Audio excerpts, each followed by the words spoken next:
Many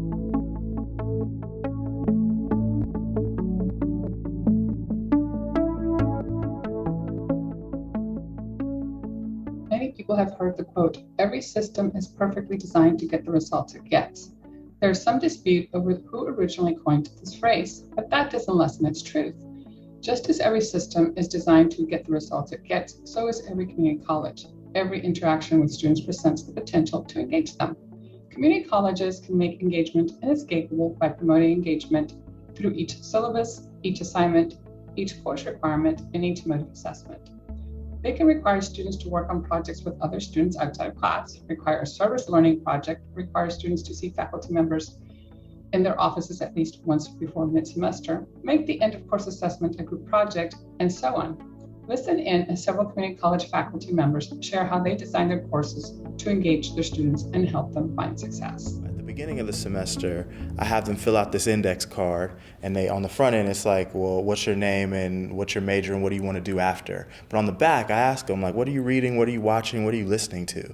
And I take that information and I'm like, oh, you're listening to this? Oh, you're watching this? Well, I'm going to bring this to class. I'm going to bring, oh, you're watching Friends? Okay. You're a little late on Friends, but I'm gonna bring that, right? Netflix is blowing up Friends, like it's not 20 years old. But so those things are useful. Students don't get to not be engaged in my class. I don't leave that as an option. I tell them up front at the very first class, if you're uncomfortable in front of people, put your seatbelt on, because here we go, you're not gonna be shortly. And so at the end of each class, I do an exit ticket. And I ask students to tell me what worked today, what didn't work today, what do you wish you had more of? And so then I'm constantly receiving feedback that then I can use for my next class session.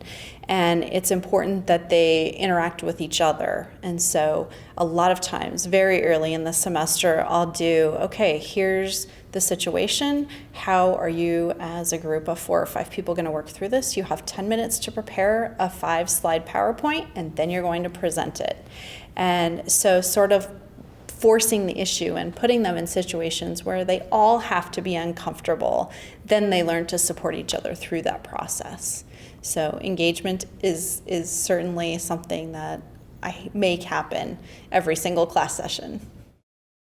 One of the things that I've kind of been doing more of is incorporating aspects of social media into my teaching, because that's where my students live. I have a 10-year-old right now, and so she watches YouTube videos, and so often I'm like, why would you watch a YouTube video for 28 minutes? Like, why is that captivating? You're just watching somebody else playing a video game. And she goes, well, they give you tips about this and strategies, and it's really about just kind of the connection with the person. So one of the things that I've been spending a lot of time focusing on, even in my online classes, is building relationships with my students.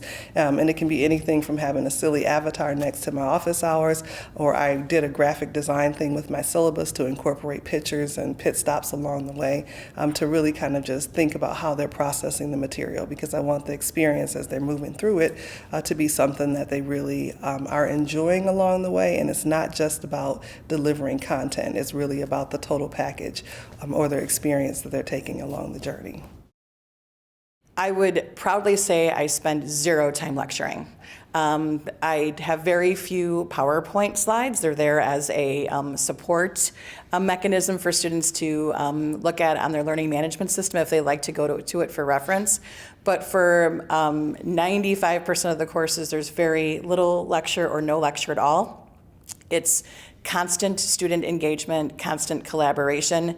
I practice a flipped classroom format, so any research, reading, other materials that they need to have to prepare for the discussion in the classroom happens before they walk in. And all I am is just a coordinator of activities for the duration of their time with me in the classroom.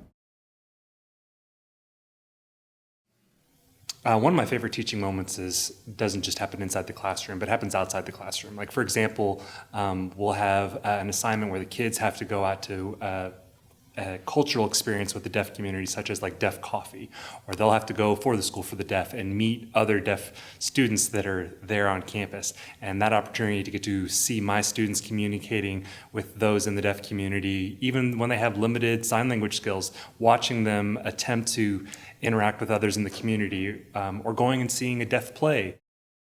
The strategies I use in my course for chemistry to get students engaged, because it's necessary in chemistry, I usually try to apply things that they would know. I try to make chemistry very real for them so they understand that this is something that you deal with every day. And once they understand the practicality of it, it kind of takes away some of the apprehension towards it. Because a lot of times they come in and they automatically don't like me, and you're the chemistry teacher and I need to just get a C. So you try to get it so you can get higher than a C. You can actually understand it.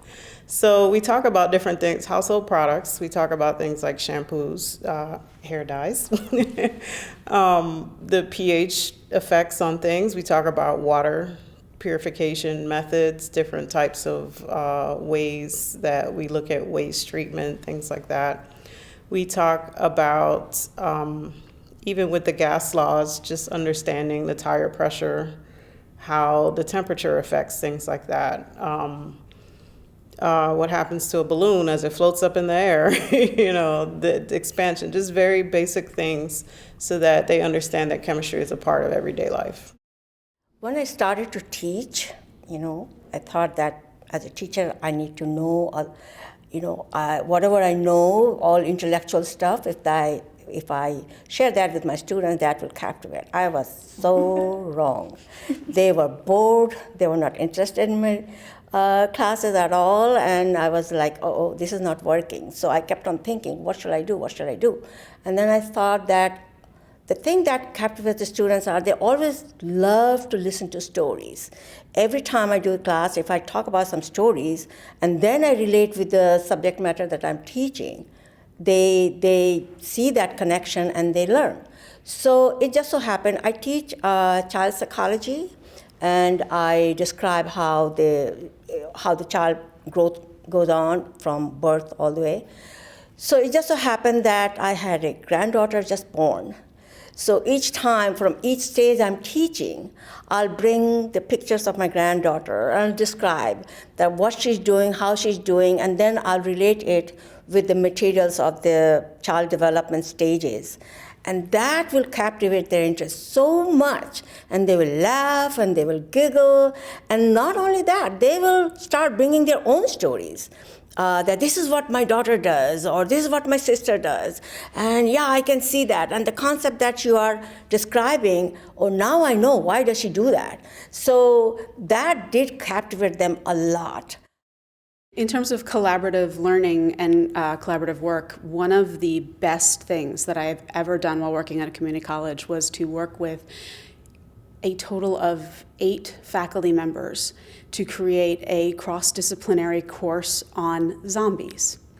And we taught it 2 times. We presented about it at conferences, but what we did was, we wanted students to see how you could connect multiple disciplines together.